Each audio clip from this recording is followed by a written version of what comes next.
Jadi hari ini mungkin agak sedikit ya pelajaran gitulah ya, doktrinal gitu. Tetapi ingin sangat penting karena doktrin menentukan iman kita. Doktrin yang salah, iman kita bisa salah. Nah, mungkin kita berpikir nggak usah doktrin-doktrinan lah, Pastor. Saya cukup datang hari Minggu, saya cukup dengerin khotbah, ikut nyanyi, sudah. Nggak usah yang susah-susah. Nah itu doktrin Bapak Ibu, doktrin saudara. Itulah sebuah doktrin ya. Atau saya cukup lah, nggak usah datang ke gereja, tapi saya kirim persembahan. Nah itulah doktrin Bapak Ibu. Ya, kita mau lihat apa sih yang kita mau pelajari hari ini, doktrin apa? Tentu doktrin yang berdasarkan Injil ya. Sama-sama katakan doktrin ini yang berdasarkan Injil ya, supaya kita mengerti bahwa segala sesuatu dasarnya adalah Injil. Bukan pikiran manusia, bukan pendapat manusia, bukan sederet aturan demi aturan, tetapi Injil. Ya. Injil di bagian lain dikatakan sebagai kabar sukacita, betul ya? Kabar sukacita. Ya. Artinya ada sesuatu pada saat kita beritakan Injil, pada saat ada yang sedang kita lakukan dengan Injil, kita mengerjakan Injil, ada sukacita di sana. Ya, kita mau belajar Bapak Ibu pelan-pelan, Bapak Ibu mungkin hari ini kurang bisa nangkep, enggak apa-apa, nanti sambil jalan kita tetap belajar. Nah, hari ini kita akan belajar setidaknya tiga hal. Yang pertama, variasi Injil bukan Injil. Ya, variasi Injil bukan Injil. Yang kedua, kita mengerti, mengenali, menangkap atau mendeteksi sebuah ajaran itu menyimpang. Yang ketiga, Injil adalah kekuatan Allah. Ini yang kita mesti tangkap dengan baik ya hari-hari ini. Di tengah situasi sosial media yang luar biasa ya, kita itu dengan gampang dapat tayangan ya, short video atau apa tentang khotbah-khotbah gitu ya. Banyak hal kita itu dengan mudah cari, nggak usah cari orang kirimin, ya kan? Nggak usah cari orang kirimin inilah. Kadang-kadang saya bikin kuis kemarin di grup leader, saya bikin kuis dan nggak ada yang nangkep kalau itu ada yang salah. Jadi nanti saya jelaskan lagi di waktu yang lain, ya. Konteksnya nggak pas, ya. Tetapi saya nggak bahas di situ karena bahas di WA itu nggak bisa tuntas, ya. Seringnya setengah, seringnya nggak selesai. Ya. Ada banyak di tayangan-tayangan yang berseliweran, Bapak Ibu, sesuatu yang sebenarnya tidak ada dasarnya dalam firman Tuhan, atau itu merupakan pendapat pribadi, atau bahkan itu hal yang menyimpang. Ya. Kita dengan mudah, makanya kita belajar hari ini supaya kita mendeteksi itu, ini gimana, gitu ya, ini benar nggak, gitu ya, ini benar nggak. Jadi zaman dulu itu nggak gampang ya. Pendeta atau seorang gembala zaman dulu dia harus koleksi banyak buku.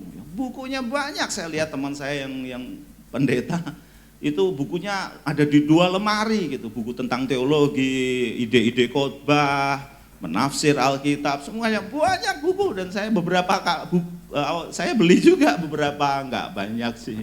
Nah, tetapi yang sekarang enggak. Sekarang kita bisa lihat YouTube, ya, ada banyak tayangan-tayangan, bahkan kita bisa beli khotbah. Beberapa kali saya beli khotbah dari luar negeri karena memang sangat penting untuk saya pelajari. Itu beli khotbah, enggak yang gratisan itu yang di YouTube, itu beli ada. Gitu kan. Ada yang berupa tulisan tetapi digital tentunya ya, kita bisa baca di tabs atau HP. Semua sekarang mudah. Ya, dulu saya pikir gembala atau pendeta itu sangat susah ya. Cari referensi khotbah susah, dia harus baca buku banyak-banyak. Ya sekarang kita mau cari referensi apa? Banyak di internet, kita saring aja ya. Nah, Bapak Ibu saya dorong untuk belajar, menggali sendiri, tetapi punya filter yang benar, punya saringan yang benar, supaya kita tidak terombang-ambing oleh angin pengajaran. Saya kemarin ketemu teman lama dulu sempat ada di sini juga. Cerita, iman saya terombang-ambing. Kenapa Pak? Saya bilang, iya saya dengerin tayangan ini saya terombang-ambing ya. Ya yang dengerin itu terus ya pasti akan kepengaruh gitu kan. Coba dengerin yang basic aja lah, yang inti, yang murni. Gitu kan. Iya. Tapi dia malah mencoba mempengaruhi saya. Dengerin, saya sudah lihat Pak itu tayangan, saya sudah pernah lihat. Cuma saya merasa itu tidak benar lah gitu kan. Tapi ada dasarnya, ya semua pakai Alkitab gitu kan.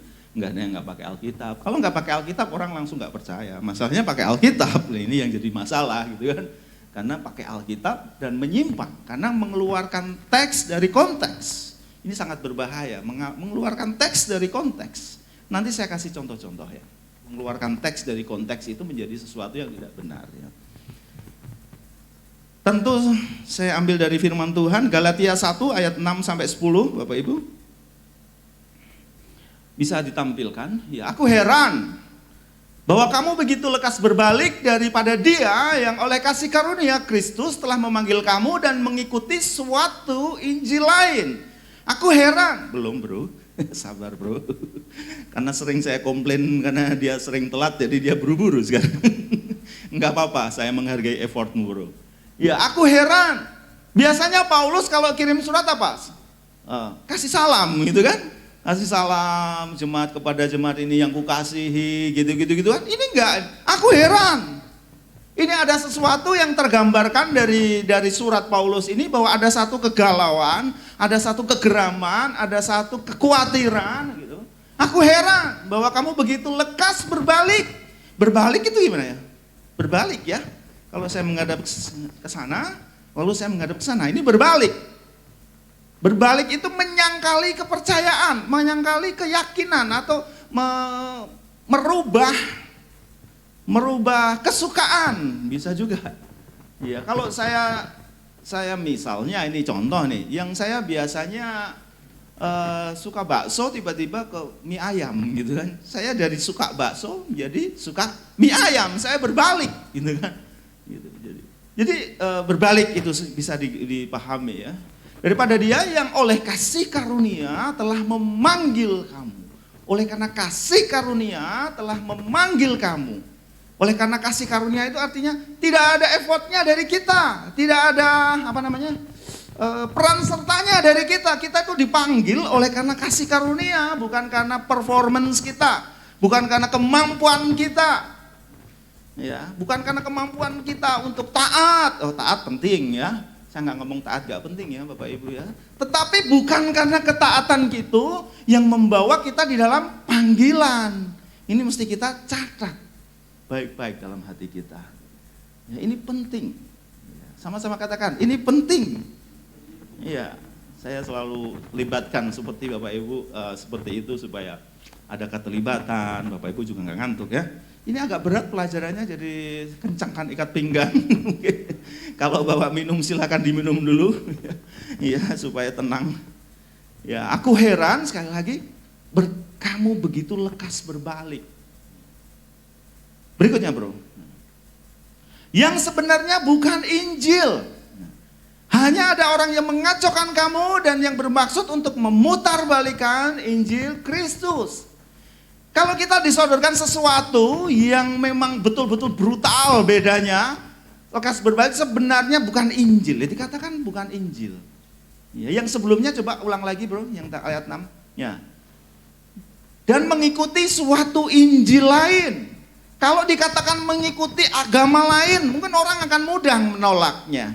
Kalau kita disodorkan agama lain, disodorkan pemahaman lain, atau zaman itu dewa-dewa lain, itu kita mudah menolaknya, betul Bapak Ibu? Iya kan? Mudah menolaknya. Kalau kita suka bakso, lalu kita dikasih seblak gitu, kan bedanya jauh ya. Pasti bisa nolak. Tapi ini enggak, kita sodorin dari bakso Solo ke bakso Malang, dikit kan? Bedanya dikit. Atau dari bakso Solo ke bakso yang beda lagi apa? Bakso ulek. Pasti agak susah ini bedainya. Sama-sama bakso kan? Nah, kalau kita disodorin bakso ke yang lain yang betul-betul beda, kita dengan mudah menolak karena itu bukan kesukaan kita. Enggak mudah berbalik. Ya kan? Karena itu memang beda, tapi ini dikatakan berbalik oleh karena Injil yang lain. Ini hati-hati Bapak Ibu ya, ini hati-hati. Injil yang lain, sepertinya Injil tadi dikatakan yang sebenarnya bukan Injil, ayat 7 bro.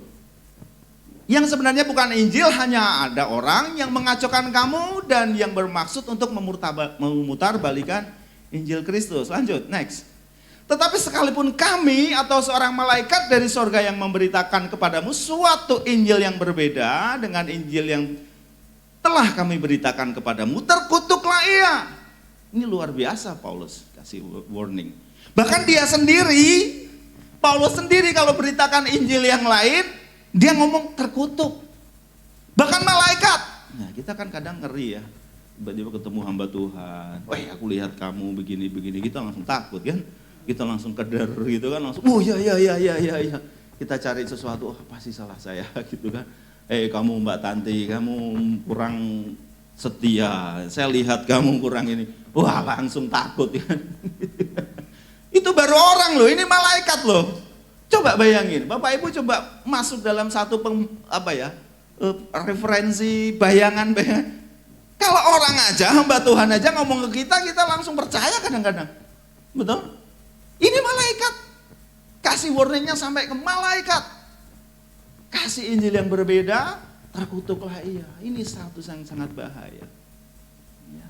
Berikutnya nanti saya jelaskan, kita baca dulu aja dasarnya.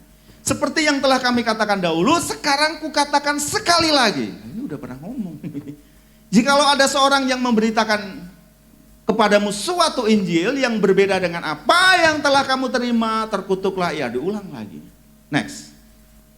Jadi bagaimana sekarang? Adakah ku cari kesukaan manusia atau kesukaan Allah? Adakah ku coba berkenan kepada manusia? Sekiranya aku masih mau mencoba berkenan kepada manusia, aku bukanlah hamba Kristus.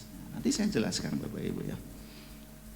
Nah, ini yang pelajaran yang perlu kita pahami, bahwa Injil adalah karya salib. Nah, bisa ditampilkan? Injil adalah karya salib. Sudah sempurna. Tidak perlu ditambah-tambah.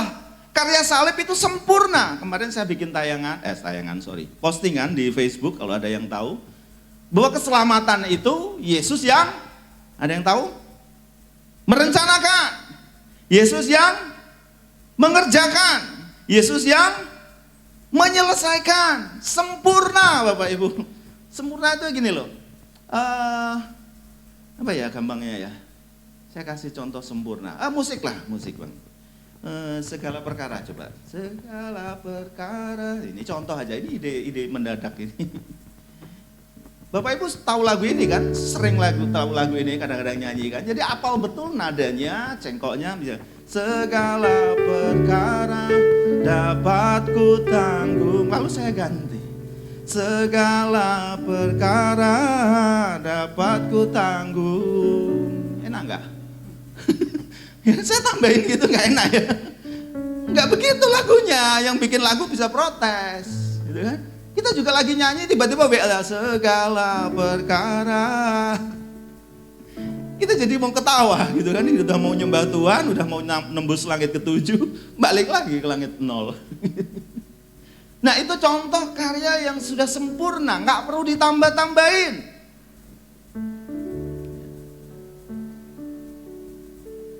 Bisa dibayangin ya Bapak Ibu ya, apa yang sudah sempurna, ya sudah sempurna. Karya Kristus sudah sempurna. Apa itu kesempurnaannya? Ya kita belajar yang minggu lalu Efesus 2 ayat 8 dikatakan bahwa sebab karena kasih karunia kamu diselamatkan oleh iman. Itu bukan hasil usahamu tetapi pemberian Allah. Itu bukan hasil usahamu tetapi pemberian Allah. Ya.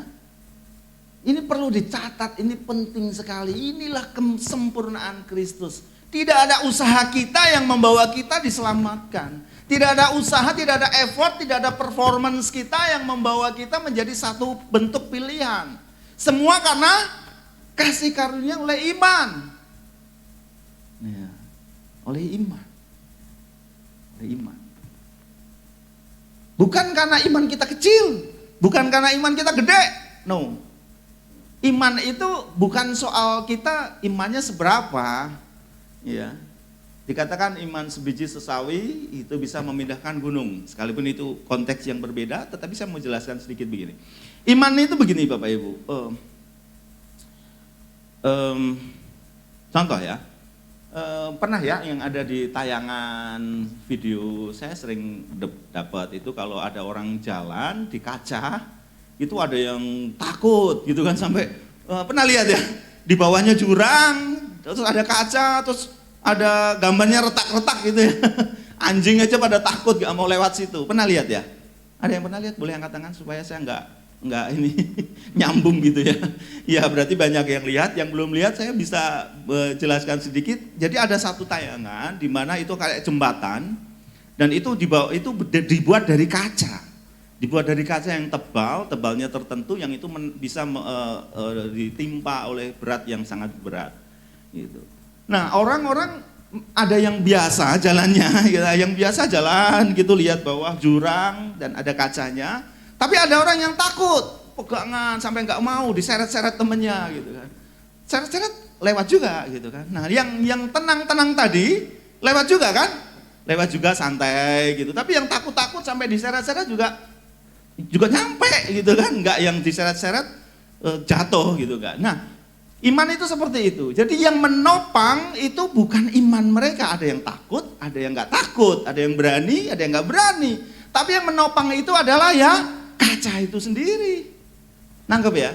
Jadi kalau kita diselamatkan oleh iman itu bukan karena kemampuan iman kita. Hei, aku diselamatkan loh karena imanku bagus, imanku kuat. Oh no, karena objek yang kita imani itulah yang membawa kita dalam keselamatan. Bukan iman kita. Bisa tangkap Bapak Ibu? Bisa tangkap ya? Jadi bukan karena iman kita itu loh. Tadi kan ada imannya kecil, ada yang nggak berani, ada yang berani, ada yang semuanya sampai ke tujuan. Nah, yang membuat kita bisa sampai ke tujuan itu kacanya itu. Jadi iman kita kepada Yesus yang menyelamatkan oleh karena kasih karunia tadi.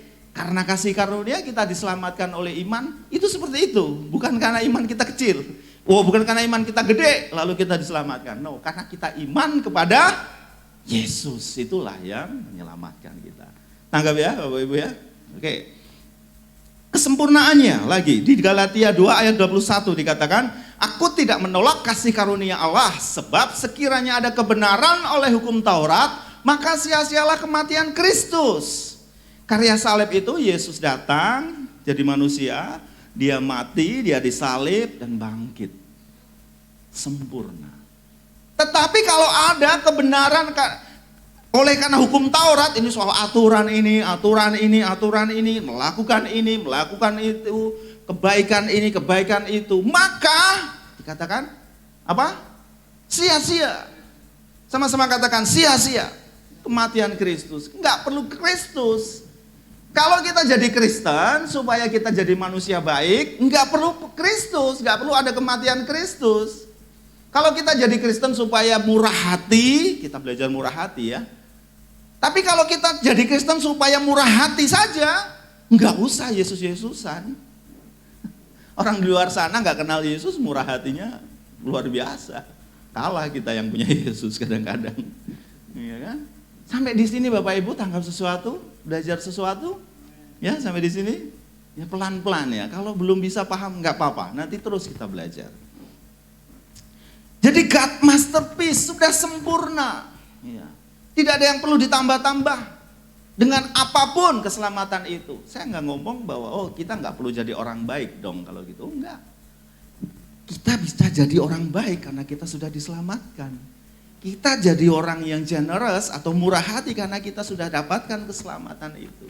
Kita mau melayani di tempat ini, ada yang jadi pemain musik dan semuanya. Itu bukan karena supaya dapat perkenanan. No, semuanya sudah dalam perkenanan. Kita dalam keselamatan yang sudah Tuhan beri.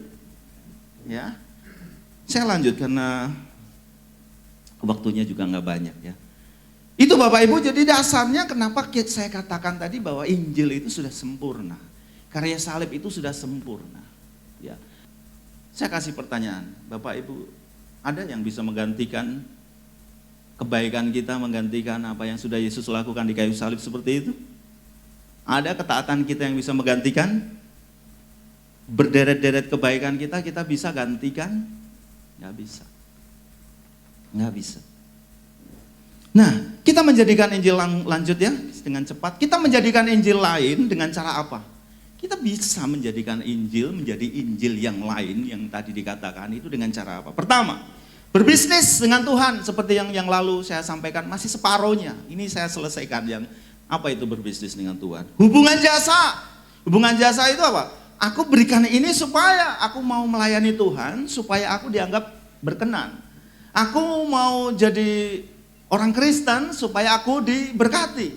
Aku mau melakukan banyak hal tentang pelayanan supaya dapat apa gitu. Kemarin kan kalau saya dapat untung ini, saya mau melayani Tuhan. Kalau saya dapatkan ini, saya mau menjadi orang Kristen. Saya dapatkan ini, saya mau jadi orang percaya. Yang 3 minggu yang lalu ya. Yang ini separohnya yang saya belum jelaskan. Kalau saya mau kerjakan ini, saya dapat supaya Tuhan suka sama saya. Kalau saya mau kerjakan ini, saya mau berikan ini supaya suka Tuhan. No, itu namanya berbisnis ya, dengan Tuhan. Sampai dia bongkar, sampai dia balikan meja-meja pedagang-pedagang. Karena Tuhan gak mau kita berbisnis sama dia. Dia bikin cambuk sendiri ya, ingat ya. Saya khotbahkan waktu itu. Dia nggak suruh Petrus bikin cambuknya, dia nggak suruh Yohanes bukan bongkar itu meja-meja dagang. Dia mau sendiri. Betapa marahnya Yesus sama orang yang berdagang. Yesus nggak ada urusan sama bait Allah waktu itu, nggak ada. Itu dia sedang memberikan simbol bahwa bait Allah itu kita. Sekarang kita tahu bahwa bait Allah adalah kita, bukan gedung. Dia nggak ada urusan sama gedung, barang fana. Dia berurusan dengan kita. Itu sebabnya dia nggak mau kita berbisnis. Menjadi Injil yang lain. Kalau nggak melayani nanti nggak dikira rohani, gitu kan? Gitu. Enggak, kita melayani karena kita mengasihi Tuhan. Kita hidup taat karena kita mengasihi Tuhan. Kita berikan segala sesuatu, pikiran kita, tenaga kita, uang kita karena kita mengasihi Tuhan. Saya balikin lagi, bisa nggak kebaikan kita, bisa nggak uang kita menggantikan tadi posisi salib? Bisa nggak? Dikatakan kalau ada kebenaran dalam hukum Taurat maka sia-sia. Kalau ada kebenaran dalam hidup kita maka sia-sia. Saya bisa diselamatkan kok. Caranya gimana? Ya saya jadi orang taat. Saya beri ini, beri itu. No, bukan itu. Kita lakukan semua itu karena kita mengasihi Tuhan. Ya. Kalau orang mengasihi itu dia punya cara. Ada banyak hambatan, ada banyak rintangan, dia tetap datang. Bapak Ibu yang sudah menikah atau yang belum menikah, pasti tahulah inilah. Saya tuh rela jalan kaki mungkin 3 kilometer waktu saya bertunangan dengan yang sekarang istri saya. Karena kan orang kerja semua, bisa ketemunya malam, ya kan? Masa baru pulang kerja kita apelin, kan capek kan gitu kan. Paling enggak kan yuk makan malam lah, makan malamnya di warung gitu kan. Nah, karena waktunya mepet, saya di Jepara, dia di Semarang, ketemunya kan lama. Ya kan? Sampai akhirnya enggak kebagian angkot. Angkotnya udah enggak ada, ya pulangnya ke kosannya jalan kaki kan. Mau karena saya mencintai dia. Suami-suami mau anterin istri ke pasar ngomel. Saya juga ngomel. Bertobat. Lama sekali gitu kan. Dulu kan enggak gitu kan. Nah, jadi berbisnis Tuhan. Caranya kita menjadikan Injil yang lain tadi. Kita nggak cukup loh, cuman kita dengan iman, nggak cukup gitu loh. Ada kasih karunia, ada iman, tapi nggak cukup. Perlu buah sulung tiap awal tahun. Ya kan? Perlu perpuluhan. Saya nggak ngomong buah sulung jelek, bagus. Kalau Bapak Ibu tergerak silakan kita terima gereja gitu kan. Perpuluhan juga bukan hal yang buruk. Bapak Ibu bisa berikan perpuluhan, kita nggak tolak. Lalu oh ini ada perpuluhan nih, kita buang uangnya. Enggak akan begitu. Kita terima, tetapi kita mengerti dan kita tidak mengajarkan bahwa itu tidak ada di dalam firman Tuhan. Ya, perjanjian lama iya, kita basicnya gospel center church. Gereja yang berbasis pada Injil. Ya, kalau kita menemukan ada gereja lain yang tidak berbasis pada Injil, ada pakai peralatan lah, apa semua silakan. Ya, kita tidak yang di situ, kita hanya berbasis pada Injil. Ya, Gospel Center Church. Ya, gereja yang berpusat kepada Injil. Ya, Injil tidak pernah mengatakan ada perpuluhan, ya kita buang kotak perpuluhan, betul? Kalau selama ini kita salah ya saya minta maaf. Gitu. Kita akan cepat, mungkin kita agak sedikit 15 menit lebih lama dari biasanya, nggak apa-apa ya Bapak Ibu ya. Oke, supaya kita benar, kita punya pemahaman tentang kekristenan yang benar. Yang nomor 2, menjalani kehidupan atau aturan manusia. Apa itu? Doktrin yang tidak berdasarkan Injil tadi. Setiap hari apa, kita harus melakukan apa, puasa apa, kita lakukan apa. Puasa bagus, bukan jelek ya. Tetapi kalau itu dasarnya kita mau menambahkan Injil yang harusnya cukup dengan iman, tapi kita tambahkan, itu yang benar, itu yang namanya penyimpangan. Ya, kita tidak ikuti yang begitu. Finish, selesai. Yesus yang selesaikan. Lunas dibayar. Kita nggak perlu cicil-cicil lagi tiap bulan. Mending kita cicil motor, gitu kan? Ada endingnya 3 tahun selesai. Kalau cicil-cicil keselamatan, mau sampai kapan coba? Ya kan? Ya. Ada doktrin yang utama, ada doktrin yang tidak utama, Bapak Ibu. Doktrin yang tidak utama itu misalnya bahasa roh. Ya, itu doktrin yang tidak utama. Ada gereja-gereja yang memperkuat bahasa roh sampai sebelum ibadah mereka bahasa roh semua. Silahkan, itu doktrin yang tidak utama. Ya kan? Lalu apa? Musiknya wah harus yang gimana, puji-pujiannya lama. Itu namanya doktrin yang tidak utama. Kita boleh variasikan. Baptisan ada macam-macam, ada baptisan percik, ada baptisan selam. Itu doktrin tidak utama. Ya, tetapi sebagai gereja, sebagai pengembalaan kita ambil satu karena kita punya pengertian ini yang kita mau ambil. Contoh-contohnya di Alkitab apa? Ini yang kita kerjakan. Tetapi tetap itu bukan yang utama. Angkat tangan. Nah, kalau kurang tinggi berarti kurang rohani. Itu kira-kira. Enggak gitu. Tapi saya dorong Bapak Ibu kalau setiap puji-pujian, ayo kita enjoy. Bapak Ibu nggak pernah lihat saya kan puji-pujian diem gitu kan. Ya pasti saya ikut loncat-loncat selama saya nggak capek gitu karena mau khotbah kan gitu. Nanti capek duluan, nanti ngos-ngosan duluan. Kenapa? Ini penting Bapak Ibu. Ini bukan soal layak nggak layak. Kita sudah pernah belajar kan hormon-hormon waktu itu. Serotonin, terus apa lagi itu hormon, ada 4 hormon utama itu saya lupa, kita belajar lagi nanti saya kasih tayangannya. Nah hormon-hormon itu bisa didapat pada saat kita sorak-sorai, pada saat kita menyembah Tuhan, kita bermeditasi, kita sedang kusyuk kayak gitu, kita nyembah Tuhan, itu ada hormon-hormon yang muncul. Ya kalau orang dunia, orang nggak kenal Tuhan, mereka datang ke diskotik. Kan kita nggak ke diskotik kan, kita di sini. Ya kita enjoy. Saya dorong ya semuanya, ayo kita nanti puji-pujian enjoy, menyembah Tuhan yang dalam sampai betul-betul kita menikmati ya. Yesus hadirat Tuhan bukan karena angkat tangan, bukan karena musik, betul saya pernah ajarkan itu kan. Bukan karena kita nyembah Tuhan nangis-nangis, bukan karena kita ingusnya keluar, itu Tuhan datang, enggak. Tapi Tuhan itu hadir terus dalam kita 24 jam dalam sehari kan, karena Roh Kudus ada di dalam kita karena kita terima Kristus, terima penyelamatan, Roh Kudus satu paket, ya kan? Tidak perlu doa-doa lagi Roh Kudus masuk, nggak bisa, nggak perlu. Kita udah terima Yesus satu paket dengan Roh Kudus, ya kan? Nah itu doktrin utama. Tetapi kalau soal tadi penyembahannya harus tangannya 2, harus angkat tangan, ngangkat kaki, kayak itu doktrin minor. Minor. Ada yang ibadahnya hari Sabtu, ya, itu doktrin minor. Ya kan?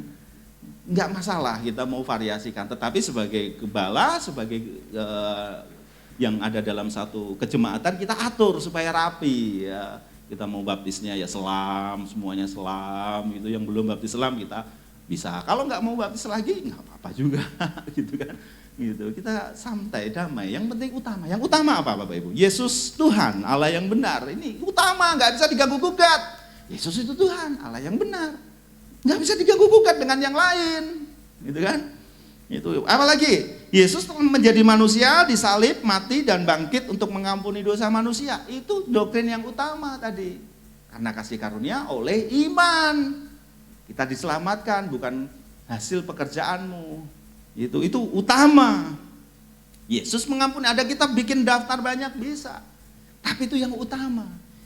Lagi mengampuni dosa masa lalu, sekarang dan yang akan datang. Roma 5 ayat 8. Akan tetapi Allah menunjukkan kasih-Nya kepada kita karena Kristus telah mati untuk kita ketika kita masih berdosa. Kita belum sempat minta ampun, kita udah diampuni.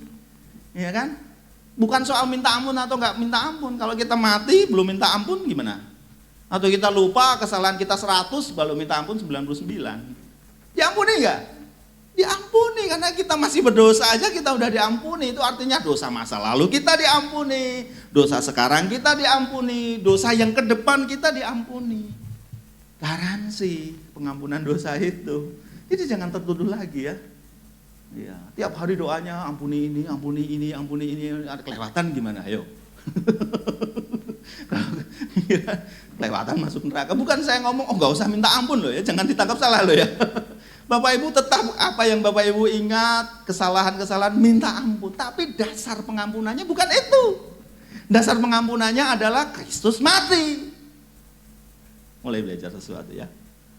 Jadi dasar pengampunan kita itu bukan karena kita ngomong minta ampun. Tapi dasar pengampunannya itu memang Kristus sudah mati di saat kita masih berdosa. Kita salahnya 1000 baru 999. Waduh nggak jadi masuk surga dong. Karena nggak minta ampun. Memang kita bisa lihat, bisa ingat gitu kesalahan kita semua dalam sehari. Bisa ingat nggak? Kita lagi ngomong jelek aja, lagi mikir jelek aja. Ya, kalau di Taurat ngomong melakukan perzinahan baru berzina. Di zaman gospel itu apa?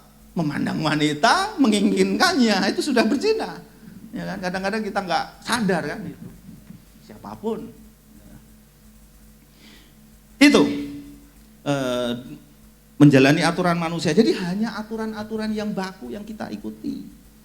Ya, bukan salah kita ngikutin aturan gitu kan. Tadi saya sampaikan ke teman-teman PW, ayo tepat waktu supaya tidak merugikan orang lain yang sudah tepat waktu loh. Kalau kita nggak tepat waktu, itu kita tidak menghormati orang yang tepat waktu kalau kita sendiri nggak tepat waktu. Menghargai waktu orang lain, nah itu kan. Tapi bukan karena supaya layak mereka tepat waktu. Mereka sudah layak. Kalau nggak layak, Yesus nggak mati buat dia, gitu kan? Oke. Berikutnya nomor 3, meletakkan iman kepada benda, acara tertentu dan manusia. Apa itu benda? Ada gereja-gereja yang nggak tahu sekarang masih apa enggak. Dulu pakai namanya tumen. Nah, ingat ya. Pakai tumen, apa media-media itu, pakai paku ditanam-tanam itu. Ya, itu bukan sesuatu yang apa ya? Bukan sesuatu yang brutal juga, biasa aja gitu. Cuman kita tidak boleh meletakkan iman ke situ gitu. Ya kan? Kalau kita pasang salib di apa gambar ataukah apa hiasan salib di rumah, itu bukan supaya setannya nggak berani masuk gitu kan. Gitu. Itu hanya simbol aja, hiasan. Ya, kita mengingat bahwa Yesus mati di kayu salib mengampuni dosa kita. Selesai, that's it. Nggak ada yang lain-lain gitu kan. Nggak perlu ditambah-tambah yang lain. Meletakkan iman kepada benda. No. Tidak ada benda-benda apapun untuk kita bisa letakkan iman. Ya. Berikutnya, acara tertentu. Oh, harus mengikuti ritual ini. Harus mengikuti doa hari Rabu. No. Ikut doa hari Rabu penting untuk kita menjadi kesatuan, menjaga, membangun chemistry, membangun kesatuan. Ya. Tetapi bukan supaya kita layak. Saya dorong Bapak Ibu datang, ayo hari Rabu, semakin banyak yang datang doa. Ya, tapi itu bukan syarat untuk kita layak. Ya, bukan syarat. Itu karena bukti kita bahwa kita mengasihi Tuhan dengan cara ketemu dengan saudara-saudara seiman, berdoa bersama, kita menjadi sama dengan apa? Kepada siapa kita berdoa? Yang kedua, kita menjadi sama dengan bersama siapa kita berdoa. Ya kan? Supaya kita saling menguatkan. Api kalau kecil bisa dengan mudah ketiup angin mati. Kalau kecil-kecil banyak itu bisa kuat. Yang satu mati kena sebelahnya, itu ada ilustrasi gitu ya. Kapan hari saya lihat tayangan juga. Ada 2 api kecil, yang satu kena angin, karena ada satu lagi ikut nyala lagi. Ya kayak gitu, saling menguatkan. Ya, bukan syarat. Ya. Saya harap hari Rabu nanti ada yang lebih banyak lagi yang datang doa. Ya. Dan manusia, yang meletakkan iman kepada manusia. Ya, saya kalau nggak sama pendeta itu saya nggak percaya. Kalau saya nggak didoakan sama pendeta itu saya nggak percaya. Saya nggak yakin. Iman saya kok nggak bisa ya kalau bukan dia yang khotbah. Iman saya kok nggak bisa bangkit. Saya kok nggak dapat apa-apa ini kalau dia yang khotbah. Itu meletakkan iman kepada manusia. Ya. Kita beberapa kali, saya sama istri, sendiri-sendiri dalam satu pengalaman itu ada di dalam pesawat yang goncang karena badai. Terakhir pas ke Jakarta sama Delin, saya juga waktu Jakarta ke Jogja, badai dan muter-muter 5 kali, ada setengah jam di atas karena ada badai.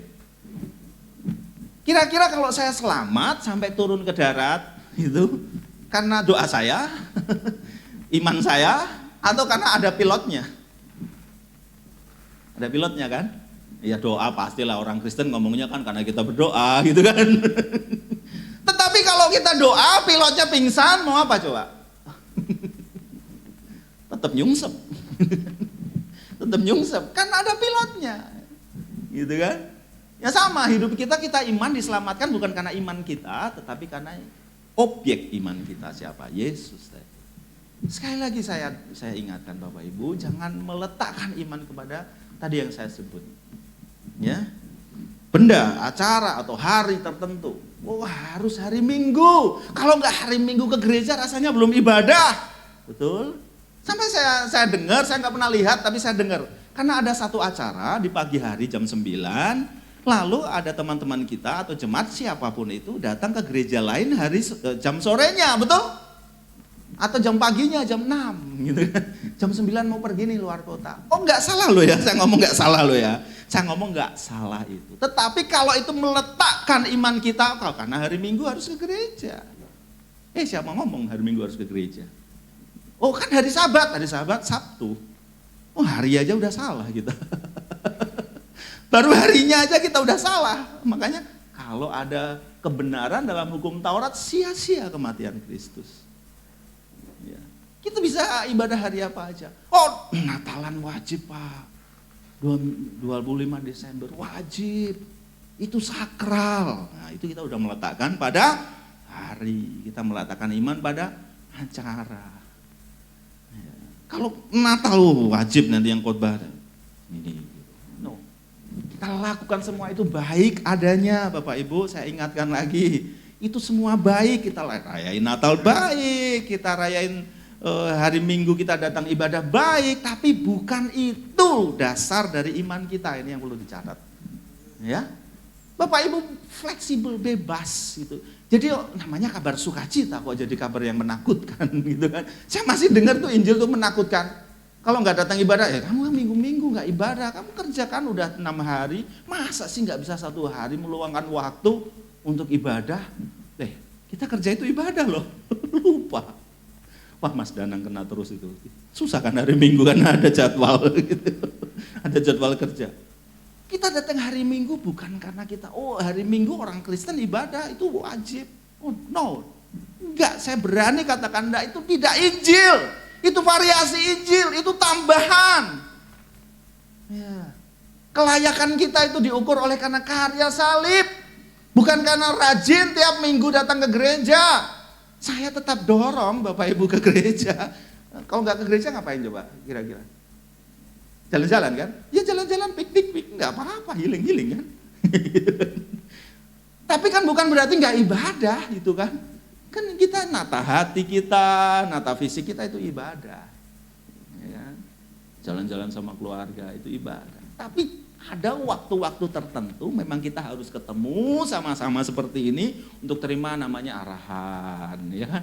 Untuk terima namanya nasihat, untuk terima yang namanya pengajaran, ya kan? Tapi itu bukan dasar ayo kok masih takut ya ngomongnya. Itu bukan dasar iman. Iman kita kepada Yesus mati di kayu salib, finish. Sama-sama katakan finish. Finish, nggak perlu ditambah-tambah lagi, sempurna, God masterpiece. Berikutnya, mengikuti gereja tertentu yang dianggap pasti benar. Kadang-kadang kita terjebak, ya. Kadang-kadang kita terjebak dengan hal-hal yang fisik. Ya. Itu buktinya gerejanya banyak, pasti di situ ada Tuhan, diurapi Tuhan. Kalau datengin orang banyak kayak gitu, nggak harus ada Yesusnya. Nah, standarnya jumlah. Gitu. Kalau kita ngomong standarnya jumlah. Iya, kita panggil Asmuni atau apa, pelawak-pelawak gitu, pasti datang terus tuh. Atau kita panggil arti, kalau ngomongnya yang kayak gitu susah kan, karena terlalu, wah ini nggak rohani. Kita bikin gedung yang gede, ya, kita pasang fasilitas yang bagus, AC-nya, musiknya, sound systemnya semua. Lalu kita tiap minggu kita undang, wah yang terkenal siapa lah. Nah itu buktinya bahwa kita bisa kejebak namanya kita mengkultuskan manusia, meletakkan iman kepada acara gereja tertentu. Gereja JKI harus, kalau nggak JKI, wah nggak rohani. No, nggak, nama nggak ada urusannya. Ada orang beberapa, salah satunya ngomong, saya mau dimentor Pastor Ferry gitu. Ini gembala ya. Oh ya, kenapa? Maksudnya ya cerita latar belakangnya macam-macam, butuh dimentor. Ini seorang gembala. Lalu, saya pindah sinode gimana? Saya tolak. Saya bilang nggak perlu, sinode tidak menyelamatkan. Ya mau sinode yang lama atau yang baru atau apapun semuanya sama. Saya katakan begitu loh. Saya rasa jarang ya ada pendeta yang ngomong gitu, oh ya ikut ke sinode saya aja gitu kan, jadi cabang saya gitu kan, jadi performan buat saya di mata ketua sinode, wah bikin cabang gitu. No, saya nggak begitu. Saya tidak membawa iman yang salah kepada orang ya. Berikutnya, percaya kepada hamba Tuhan tertentu yang pasti dianggap benar. Kalau yang khotbah bukan yang tadi yang saya sebut, rasanya nggak benar deh. Rasanya kurang menggerakkan iman saya deh. Harus yang tadi. Oh, bahaya Bapak Ibu, bahaya. Orang bisa salah kan? Orang bisa salah. Jangan meletakkan iman kita kepada manusia, hamba Tuhan tertentu. Standarnya apa? Oh, mereka jemaatnya banyak loh, pastor, itu berarti dipakai Tuhan. Sering ya kita ngomong kayak gitu. Ya, kita sering ngomong kayak gitu, itu dipakai Tuhan luar biasa. Buktinya apa? Oh, itu jemaatnya puluhan ribu. No. Itu bukan standarisasi, bukan ukuran itu dipakai Tuhan. Kita semua dipakai Tuhan. Ya, perintah untuk memberitakan Injil itu kita semua loh. Itu artinya ada potensi yang besar di dalam kita untuk kita dipakai sebagai alat kerajaannya. Tidak orang-orang tertentu. No. Ya, saya tidak mengecilkan orang-orang yang sudah membesarkan gereja dengan sangat luar biasa. Tetapi kita tidak boleh, sekali lagi, tidak boleh meletakkan iman kepada orang, hamba Tuhan tertentu. Ya. Ada banyak cerita lah, kalau saya sebut Bapak Ibu ingat, ada satu hamba Tuhan besar di Semarang, begitu dipanggil Tuhan, gerejanya bubar. Ada? Tahu kan? Nah itu karena orang meletakkan imannya kepada hamba Tuhan itu, saya nggak mau. Saya ingin gereja ini besar, saya nggak ngomong gereja ini kecil-kecil aja loh ya. Saya ingin gereja ini besar, karena apa? Kita mengerti bahwa kita menghidupi Injil yang benar, supaya semakin banyak orang juga hidup dalam Injil yang benar, betul kan? Ya kan? Tapi saya tidak ingin siapapun yang ada di sini, orang meletakkan iman kepadanya. Ya, oke lanjut, ini sudah mulai ini bunyi-bunyi perutnya ini. Ya ini saya percepat aja ya. Ya Kisah Rasul 17 ayat 11. Ya. Orang-orang Yahudi di kota itu lebih baik hatinya daripada orang Yahudi di Tesalonika, karena mereka menerima firman itu dengan segala kerelaan hatinya, dan setiap hari mereka menyelidiki kitab suci untuk mengetahui apakah semua itu benar adanya.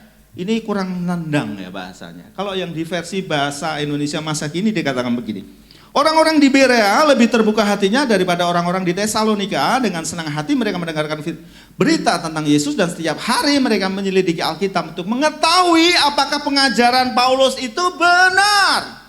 Apa ya maksudnya ayat ini dikatakan? Paulus aja menyediakan diri loh, dikoreksi loh.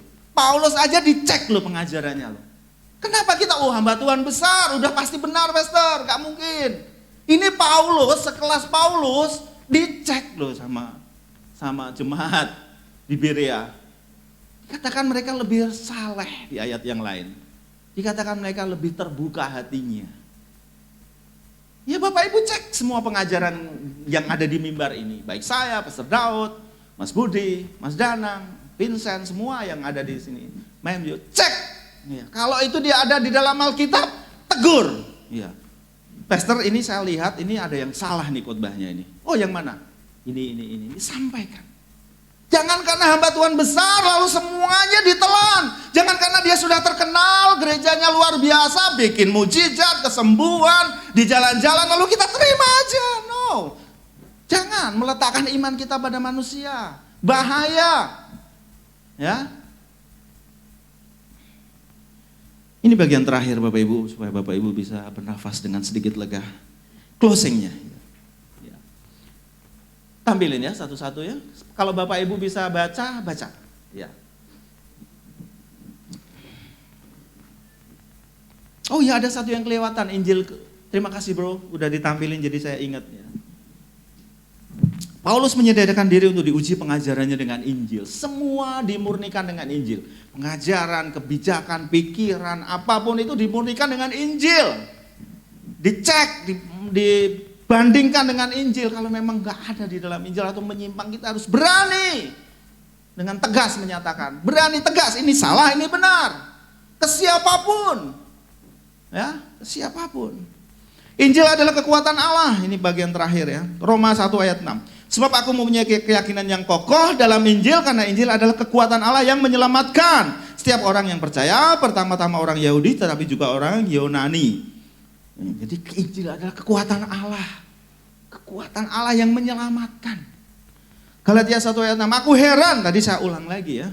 Ini saya ulang lagi. Aku heran bahwa kamu begitu lekas berbalik daripada Dia yang oleh kasih karunia telah memanggil kamu. Panggilan Allah itu sempurna. Ya, Injil kekuatan Allah memanggil kita sempurna. Kekuatan Allah itu enggak yang kayak kita, kekuatan kita kadang-kadang enggak. Waktu Dia menciptakan, jadilah terang. Jadi terang enggak? 5 menit lagi peteng meneh. Enggak. Yesus yang ngomong kayak gitu loh. Jadilah terang. Ya terang. Kalau Dia panggil kita, pasti kita datang. Ya kan? Kalau panggil anak kita kan kadang enggak datang kan? Gitu. Panggil nggak datang, sampai harus dijemput gitu kan. Gitu. Tapi kalau Allah yang manggil kita, nggak mungkin kita nggak datang, ya kan? Karena Injil kekuatan Allah. Injil itu bukan menghasilkan kekuatan Allah, no. Injil ada kekuatan Allah. Kita harus pegang itu Injil kekuatan Allah. Kalau ada apapun yang sedang kita hadapi, katakan dalam diri kita, dalam hati, pikiran kita, Injil kekuatan Allah. Dalam apapun yang sedang kita hadapi, katakan Injil kekuatan Allah. Dalam setiap problem apapun, keuangan, keluarga, kesehatan, katakan Injil kekuatan Allah. Ya Bapak Ibu. Nah ini benar-benar closing ini. Tadi bonus ya, ini closing. Kalau bisa baca, Bapak Ibu baca. Ya, saya baca ya. Karena Injil kita harus berani menyatakan kebenaran sekalipun tidak menyenangkan telinga manusia. Tadi dikatakan, saya katakan bahwa terlebih saya kemuliaan bukan dari manusia, ya, tapi dari Kristus. Jadi ya, yang di ayat 10 kita ulang, saya baca aja. Jadi bagaimana sekarang, adakah ku cari kesukaan manusia atau kesukaan Allah? Adakah ku coba berkenan kepada manusia? Sekiranya aku masih mau mencoba berkenan kepada manusia, maka aku bukanlah hamba Kristus. Saya harus dihadapkan dengan banyak hal karena saya nggak mau berkenan kepada manusia. Saya harus dihadapkan dengan banyak perkara karena saya nggak mau berkenan kepada manusia. Saya mau lurus saja yang ada di dalam firman Tuhan kita kerjakan sama-sama di tempat ini.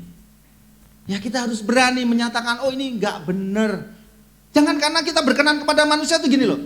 Oh jangan toh pastor ngomong-ngomong kayak gitu di media sosial, jangan dong. Hormati hamba Tuhan lain, sering kan? Yang penting damai. Yang penting damai tapi nggak sesuai kebenaran. Teman-teman kita yang dari Batak pasti tahu lah inilah. Ngapain damai kalau nggak benar gitu kan, kira-kira gitu kan? Iya, saya belajar loh dari teman-teman kita yang dari Batak. Kan saya Jawa kan, biasanya nggih, wis rapopo. No way, sama-sama katakan no way. Semua harus Injil dasarnya. Kita nggak perlu berkenan kepada manusia.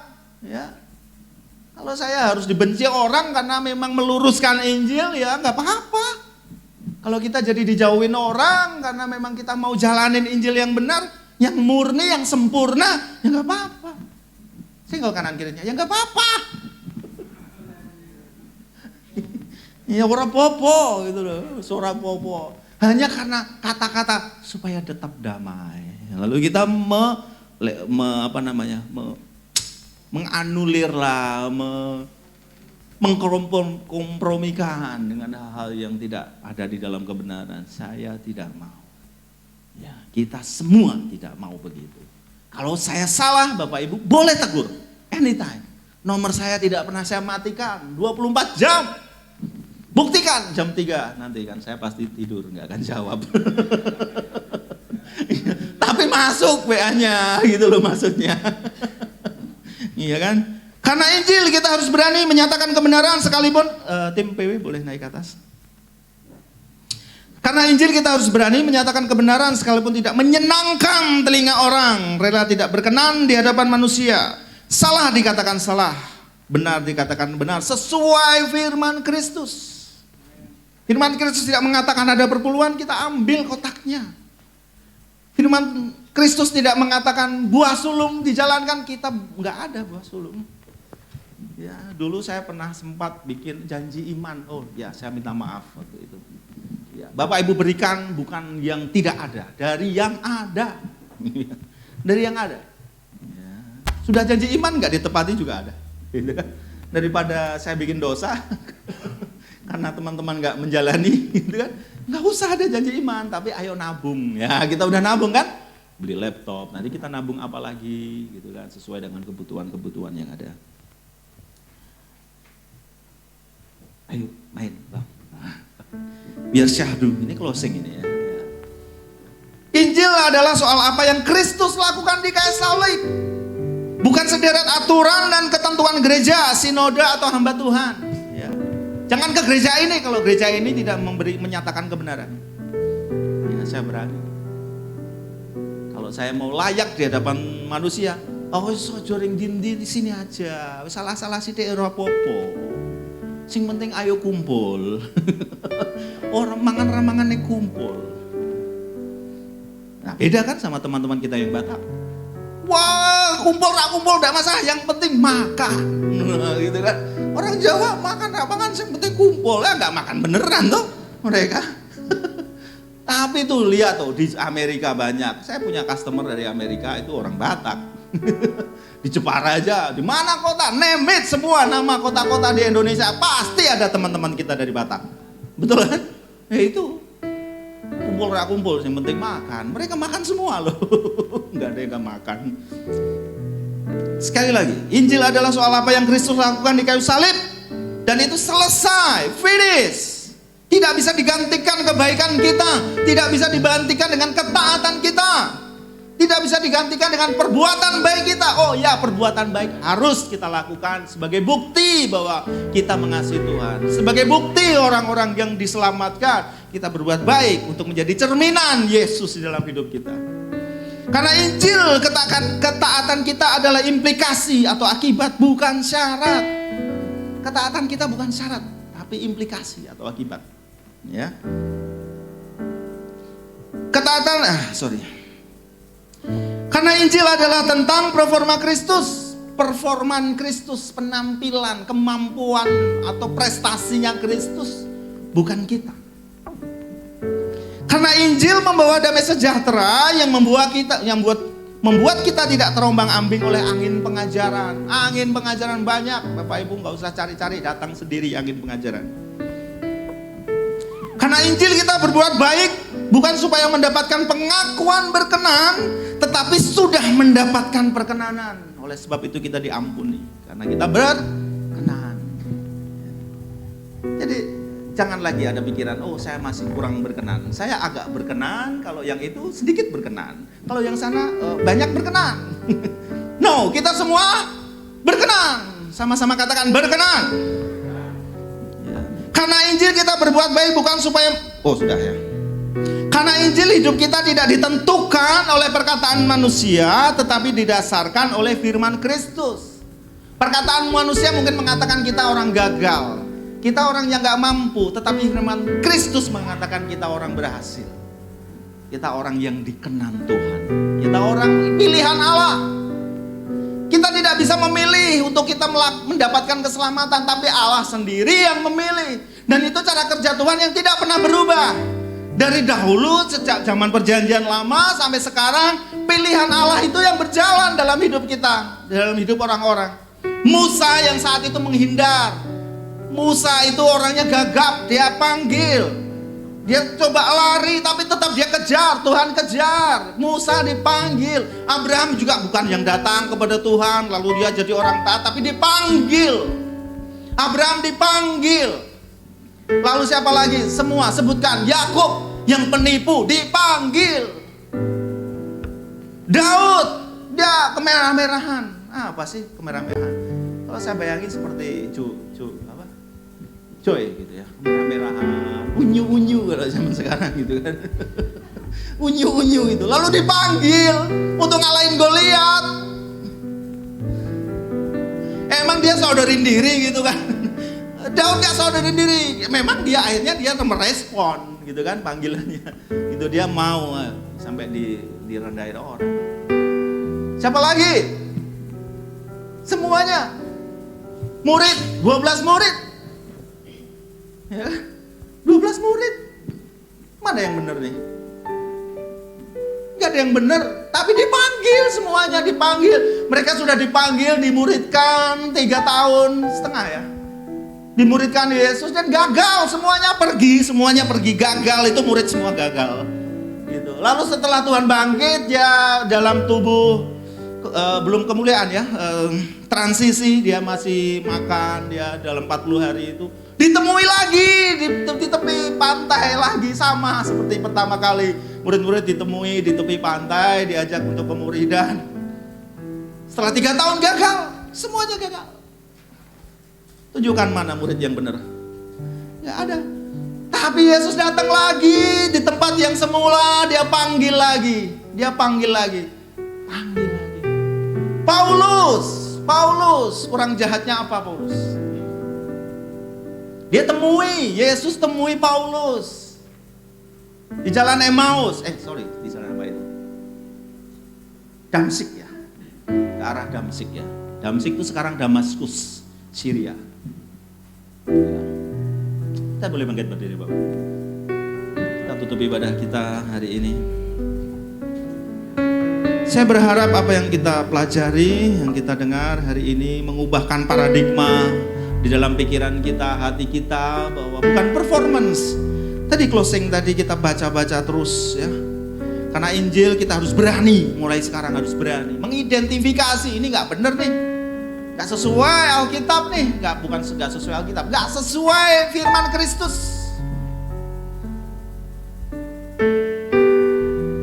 Harus berani. Jangan hanya karena jaga hati. Sesama Kristen, saya pernah loh ditegur orang, Pak, sesama Kristen jangan menjatuhkan dong Pak. Kristen ya sama-sama Kristen, tapi Yesusnya yang mana gak jelas. Yesusnya gak jelas. Kristennya ya Kristen yang mana. Kalau zaman dulu dikatakan bahwa Paulus ngomong bahwa ada Injil lain itu karena mirip, sangat mirip. Tadi yang saya katakan closingnya. Injil adalah soal apa yang Kristus lakukan. Nah, mirip. Ada tambahannya kita harus lakukan untuk dapat kelayakan. Kita harus lakukan untuk mempertahankan keselamatan. Ya, tadi saya katakan di awal bahwa keselamatan itu Yesus yang merencanakan, Yesus yang mengerjakan, Yesus yang menyelesaikan. Tidak ada sesuatu andil pun dalam hidup kita. Sedikit pun tidak ada andilnya. Saya lihat beberapa teman-teman kita dari latar belakang agama lain ya. Tidak ada andil yang kalian sedang lakukan. Karena murni semua panggilan. Kalau Yesus yang memanggil pasti datang kita.